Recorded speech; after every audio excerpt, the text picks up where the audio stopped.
Halo para mahasiswa yang terhormat. Dalam pertemuan ini, kita akan membahas whether the will moves the intellect. Apakah kehendak itu menggerakkan intelek kita? Kita ambil ini dari Summa Theologiae, prima pars, question 82, artikel 4. Objection pertama. Opini yang bertentangan dengan opininya Thomas Aquinas sendiri. It would seem that the will does not move the intellect. For what moves excels and precedes what is moved. Saint Augustine says, the agent is nobler than the patient. Dalam bukunya tentang kejadian. Oke. Kelihatannya, kehendak itu tidak menggerakkan intelek. Karena kalau ada sesuatu yang menggerakkan yang lain, yang penggerak itu harus superior daripada yang digerakkan. Oke? Yang agent itu penggeraknya harus lebih superior daripada yang digerakkan. Maka karena intelek yang dianggap lebih tinggi daripada kehendak, maka intelek yang menggerakkan kehendak, bukan kehendak yang menggerakkan intelek. Karena intelek yang mengetahui, dan kehendak itu buta belajar dari intelek. But the intellect excels and precedes the will, as we have said above. Maka yang intelek itu lebih tinggi. Therefore, the will does not move the intellect. Maka kehendak itu tidak menggerakkan intelek. Objection kedua. What is moved by something that is not moved by another. Apa yang menggerakkan sesuatu bukanlah sesuatu yang digerakkan oleh lain. Maka dia yang terakhir. Dia tidak digerakkan oleh hal lain. The intellect moves the will because it knows the good, which is not moved. Okay? Maka intelek itu menggerakkan kehendak karena intelek mengetahui apa itu yang baik. Dan yang baik itu tidak bergerak. Kehendak yang bergerak untuk mencapainya, benar? Kehendak yang kesana untuk mengambil kebaikan itu. Tapi bukan yang kebaikannya yang datang kepada kita. Kitalah yang harus pergi ke sana untuk mengambilnya. The will moves and is moved. Oke, maka kehendak itu bergerak dan digerakkan. It cannot move the intellect. Tidak bisa menggerakkan intelek. Oke, objection ketiga. Further, if the will moves the intellect and the intellect moves the will, then there will be an endless proceeding from one another that would not explain anything in the end. Tapi misalnya kita berpikir, oke, intelek menggerakkan kehendak dan kehendak menggerakkan intelek. Oke, bagaimana kalau begitu? Nah, katanya di sini yang objectionnya, ada boleh. Kalau begitu, tidak ada penjelasannya sama sekali kan?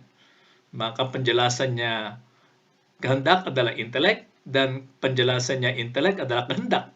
Tidak ada, semuanya itu berputar-putar di satu tempat aja. Therefore, the will does not move the intellect. Maka kehendak itu tidak menggerakkan intelek. Akan tetapi, said contra, Damascene says in the Fide Orthodoxa, it is in our power to learn an art or not as we wish. Katanya Johannes Damascenus di dalam De Fide Orthodoxa. Ada di dalam kemampuan kita belajar sesuatu atau tidak sesuai dengan kehendak kita. Sesuai as we wish. Sesuai dengan apa yang kita hendaki.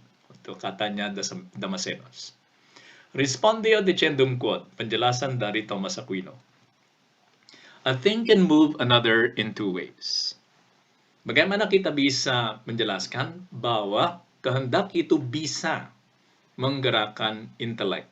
Walaupun intelek pada prinsipnya menggerakkan kehendak.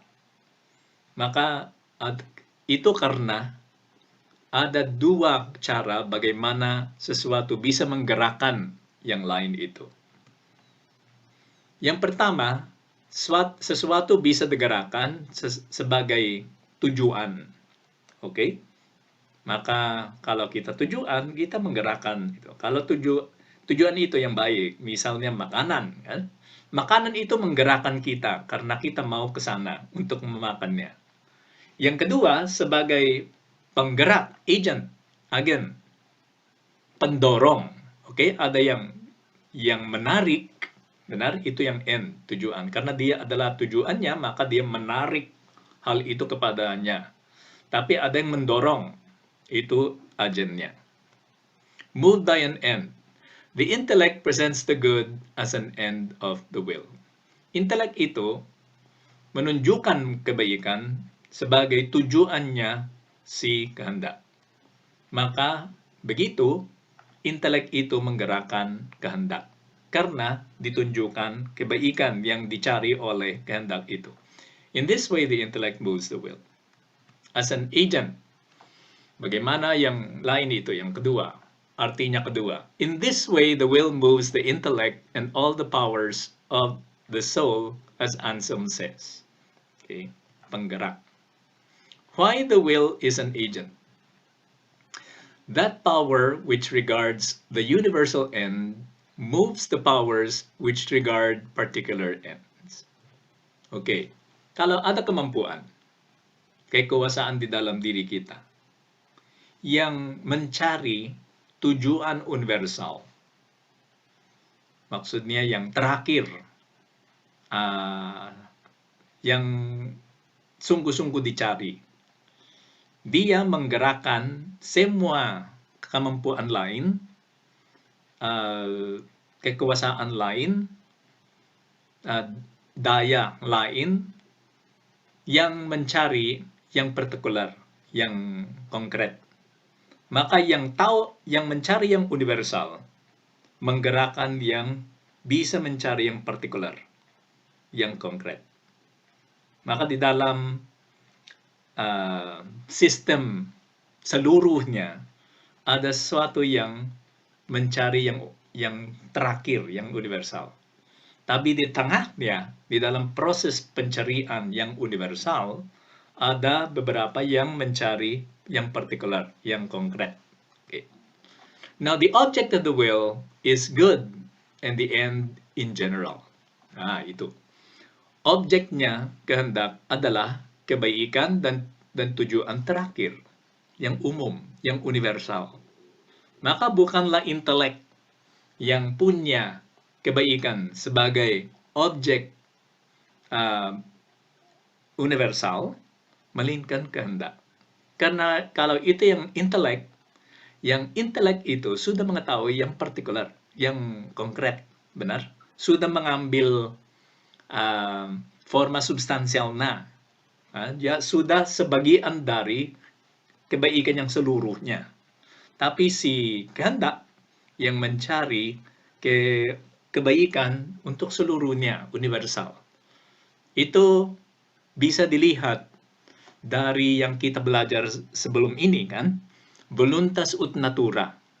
Ada di dalam kodratnya kehendak yang mendorong dia mencari yang kebaikan. Itu necessary, mutlak bagi kehendak mencari yang baik. Tapi yang intelek itu mencari yang kebenaran. Dan banyak kali yang kebenaran itu adalah kebaikan partikular. Moved by an end. Kalau ada ilustrasinya, ada yang inteleknya di sebelah kanan dan kehendaknya ada di sebelah kiri. Si intelek itu mengetahui sesuatu, misalnya cewek, benar? Maka si kehendak itu, kehendak si laki-laki, ditarik oleh pengetahuan itu. Dan si intelek itu mengetahui mobil yang sangat hebat, yang sangat bagus. Maka si kehendak itu pergi ke sana untuk mengambil mobilnya.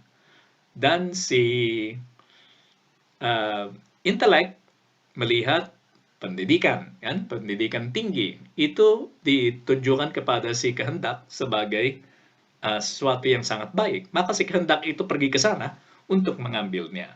Nah, di sini di dalam kasus ini sebagai tujuan inteleklah yang menggerakkan kehendak.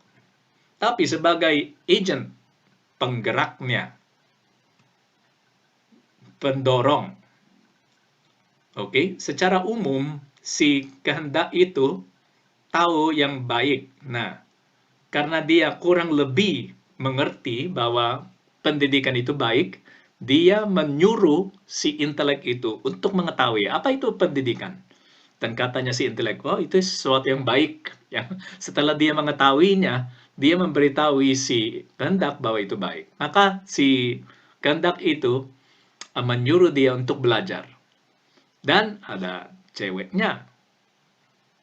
Oke, dia menyuruh matanya untuk melihat. Maka dia jatuh cinta. Oke, maka mendorong intelek, mendorong mata penglihatan. Dan yang ketiga, es krim. Oke, maka dia mendorong lidahnya untuk mencari kebaikan itu dan lidahnya ke sana, kan? Didorong oleh kehendak. Maka kehendak itu mendorong semua ini, kemampuan ini, daya ini untuk mengambil atau mencapai kebaikan-kebaikan yang ada. Karena dia secara umum, secara seluruhnya, secara universal diarahkan kepada yang baik. Jawaban atas semua objection yang ada. Bagaimana kalau yang pertama? The most interesting part of this question, yang paling menarik dalam question ini bagi kita dari sudut pandangan hukum kodrat manusia. The intellect may be seen in two ways. Intelek itu bisa dilihat dari dua sudut pandangan. Yang pertama, the one that can know universal truth. Maka intelek itu adalah daya yang bisa mengetahui kebenaran yang universal. Atau kedua, a power that is directed to its own good, the truth. Maka daya yang diarahkan kepada kebaikan sendiri, tapi kebaikannya intelek bukanlah yang kebaikan sendiri, melainkan kebenaran. Kebaikannya intelek adalah kebenaran. Yang baik bagi intelek adalah kebenaran. As the one that can know the truth, it is an agent. Okay? Maka sebagai sesuatu yang bisa mengetahui yang benar, si intelek itu adalah agent, pendorong. Benar? Karena dia tahu apa yang benar, dia tahu apa yang baik, maka dia mendorong atau menggerakkan, ya. Dia menunjukkan kebaikan kepada kehendak, dan kehendak itu datang untuk mengambil kebaikan itu. Nah, yang kedua, as a power directed toward the truth, it is something that is moved by its end. Okay? Maka sebagai daya yang diarahkan kepada yang benar, dia digerakkan oleh kebenaran. Okay? Itu yang pasifnya. Yang agentnya adalah karena dia tahu yang benar, maka dia menunjukkan itu kepada si kehendak. Dia menggerakkan kehendak dengan kebenaran yang dia tahu. Yang ini, kebenaran sendiri menggerakkan intelek. Maka kalau ada kebenaran di depannya, dia akan ke sana untuk mengetahuinya. The will can also be seen in two ways. Kehendak juga bisa dilihat dari dua pandangan. Yang pertama, as a petitive of the universal good. Maka dia dibuat untuk mencari yang kebaikan umum. As a power that chooses a particular good. Dan dia juga daya yang memilih kebaikan-kebaikan konkret yang ada di sini. Nah, sebagai daya yang diarahkan kepada semua yang baik, dia adalah agent. Dia mendorong, terus-menerus mendorong intelek kita untuk mengetahui sesuatu. Tolong, katanya kepada intelek, kan? Tolong mengetahui itu supaya kita bisa mengetahui kalau itu baik. Nah, kalau itu memang baik, kita ke sana. Itu maksudnya. will. Okay? Tapi yang kedua, as a power choosing the particular good. Maka kalau dia terus-menerus memilih yang konkret, intelek harus menunjukkan yang konkret kepada dia dulu sebelum dia bergerak, benar? Maka si intelek itu menunjukkan ini baik, maka si kehendak itu datang. Nah, dari sudut pandangan itu, si kehendak itu digerakkan. Tapi sebagai daya yang mencari kebaikan secara universal, dia pendorong di dalam aksinya. Nah, di sini kita bisa melihat bahwa hubungannya antara intelek dan kehendak sangat erat. Dan kedua itu dimiliki oleh satu orang. Sehingga keduanya berpartisipasi dalam hukum kodrat manusia. Karena memang kehendak itu yang mencari universal good, benar? Dan hukum kodrat manusia itu adalah bagian dari universal good. Maka kalau ada sesuatu yang baik secara moral di depannya, itu diketahui oleh intelek praktik. Intelek praktik itu kasih perintah, tolong melaksanakan ini karena itu baik. Dan si will itu, karena dia secara universal mencari yang baik, maka dia ke sana.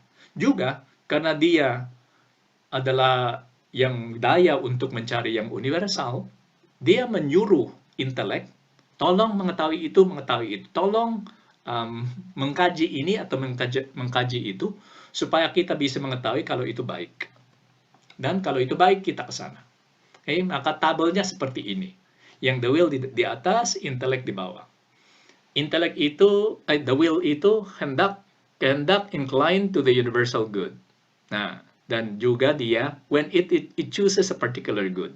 Sebagai inclined to universal good, dia pushes the other faculties to pursue particular goods. Ya, dia mendorong daya lain, baik yang spiritual maupun yang indrawi, untuk mencari yang universal good itu, sama yang baik itu. Maka dia agent di sana.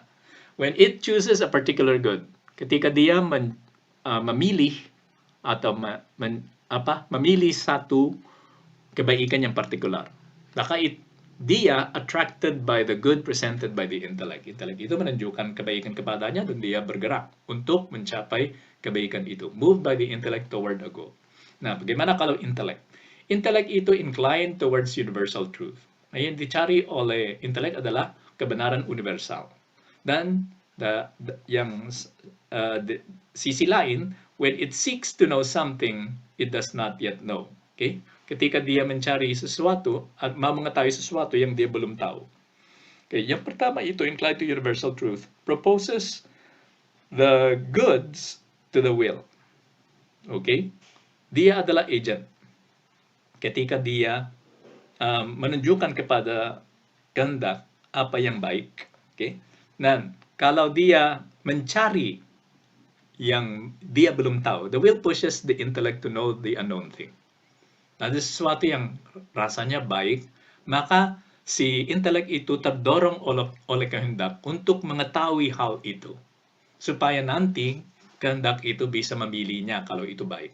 Moved by the will, maka dia digerakkan oleh kehendak dulu menuju ke tujuan itu yang partikular. Mereka saling mendorong. Karena itu hanya satu orang, benar? Satu orang yang mencari saat sama kebenaran dan kebaikan. Dan apa yang terjadi di dalam proses penerapan hukum kodrat manusia, itu pencarian kebenaran dan kebaikan untuk melaksanakannya. Maka tidak boleh intelek saja, karena intelek itu mengetahui secara teoritis, oh itu yang baik, itu yang buruk. Tapi yang will yang mengatakan, okay, ayo kita melaksanakannya, benar, melaksanakan yang baik atau jangan. Ya, dia yang kasih yang ayo atau jangan, kan? Dia mengatakan, oh berhenti gitu. Nah, si intelek mengatakan yang perintahnya, ya tolong gini, atau silakan gini, dan atau jangan dari intelek. Tapi si will yang, oke, kita ambil itu, atau saya tidak mau mengambil itu. Saling mendorong. From this we can easily understand why these powers include one another. in their acts, maka mereka saling mempengaruhi di dalam tindakan-tindakannya. Because the intellect understands that the will wills. Intellect itu mengerti bahwa kehendak itu menghendaki. Then the will wills the intellect to understand. Kehendak itu menghendaki, intelek itu mengetahui. Maka dia mau, intelek itu mengetahui sesuatu. In the same way, good is contained in truth, inasmuch as it is understood truth, and truth is in good inasmuch as a desired good. Okay? Maka, yang baik itu ada di dalam kebenaran. Karena kebaikan itu adalah sesuatu yang kita mengetahui. Okay? Kita tahu yang baik, maka dia juga saat sama adalah kebenaran. Dan and truth in good, ada kebenaran di dalam yang baik, in as much as it is a desired good. Atau good in truth, sorry. Yang good in truth. Maka kebenaran itu baik juga karena dicari. Karena kita mau mengetahui apa yang benar. Maka itu menarik kita. Menarik juga. Yang kebenaran itu menarik kita sebagai sesuatu yang baik. According to Dr. Martin Ronheimer, human natural law is the law of the practical intellect. Menurut Martin Ronheimer, hukum kodrat manusia itu adalah hukumnya intelek praktek. It cannot be abstracted from the outside and read from our heart. Okay? Maka itu bukan abstraksi dari luar, barang yang diabstraksikan dari luar. Karena harus ada yang ada di dalam diri kita. Hukum kodrat manusia yang ada di dalam diri kita harus terlibat dengan proses itu. Maka yang tindakan eksternal itu belum bisa mengetahui apa yang ada di dalam dirinya manusia, intensinya manusia. Harus disatukan keduanya. Nah, keduanya disatukan hanya ada di dalam manusia itu sendiri ketika dia bergerak secara moral, ya, seperti yang acting person yang disebut oleh Yohanes Paulus II di dalam bukunya, ya, acting person. Itu bukan juga sekedar perintah yang sudah tertulis di dalam hati kita yang dibaca aja, bukan, dibentuk di dalam tindakan moral itu. Dibentuk baru dibuat perintahnya atau kalimatnya. It can only be discovered when the practical intellect starts to move. Maka perintah dari hukum kodrat manusia itu hanya bisa diketahui kalau intelek dan kehendak itu mulai bergerak untuk melaksanakan yang baik. Okay? Hanya di sana itu bisa dilihat. In this question, we can conclude that the human natural law is found in both the intellect and the will. Maka di sini kita bisa menyimpulkan bahwa hukum kodrat manusia itu ada di dalam intelek dan kehendak. Keduanya harus terlibat dalam proses mengetahui hukum kodrat manusia. The intellect moves together with the will towards the good. Nah, intelek itu bersama kehendak pergi untuk mencapai apa yang baik. It must be this way because the will is the one inclined naturally to the universal good, although this universal good is also a universal truth. Harus begitu karena yang tahu, yang secara kodrati diarahkan kepada yang baik adalah kehendak. Okay, bukan intelek.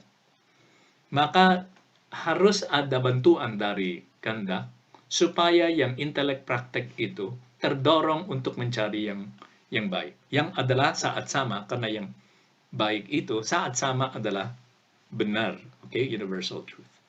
The role of the will in the development of the knowledge of human natural law in us will become clearer when we study the will as voluntas ut natura. Maka itu menjadi jelas kalau kita tahu bahwa kehendak itu ada voluntas ut naturanya. Okay, secara kodrati mencari kebahagiaan, yaitu mencari kebaikannya manusia. Reply to objection 2. Yang pertama itu yang paling relevan bagi kita. Tapi marilah kita melihat jawabannya Thomas Aquino kepada objection lain. Kan? Yang kedua, the intellect moves the will in one sense, and the will moves the intellect in another, as we have said above. Maka, kedua-duanya bisa diterima. Intelek menggerakkan kehendak, kehendak bisa menggerakkan intelek. Tapi, dari apa ya? Dari sudut pandangan berbeda kan, sebagai agen atau sebagai yang tergerak. Itu kita bisa menjelaskan objection kedua itu. Dan yang ketiga, we already said that every act of willing is preceded by an act of knowledge. Semua pilihan yang bebas yang dilaksanakan oleh kehendak didahului oleh pengetahuan.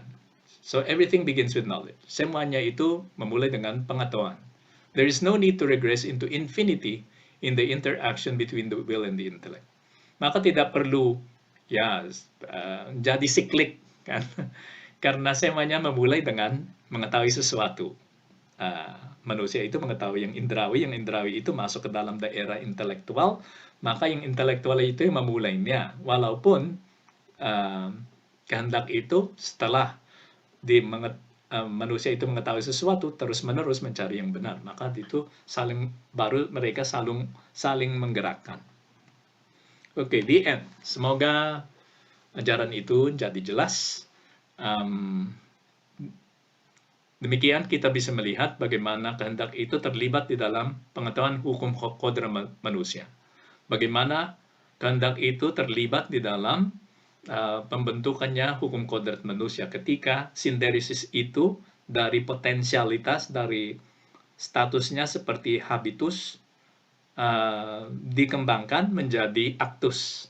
Maka perintah-perintahnya menjadi perintah in act, dalam aktus. Sudah jelas perintahnya. Terlibat kehendaknya, bukan hanya inteleknya. Terima kasih atas waktunya dan semoga bisa belajar sesuatu yang berharga dalam pertemuan ini.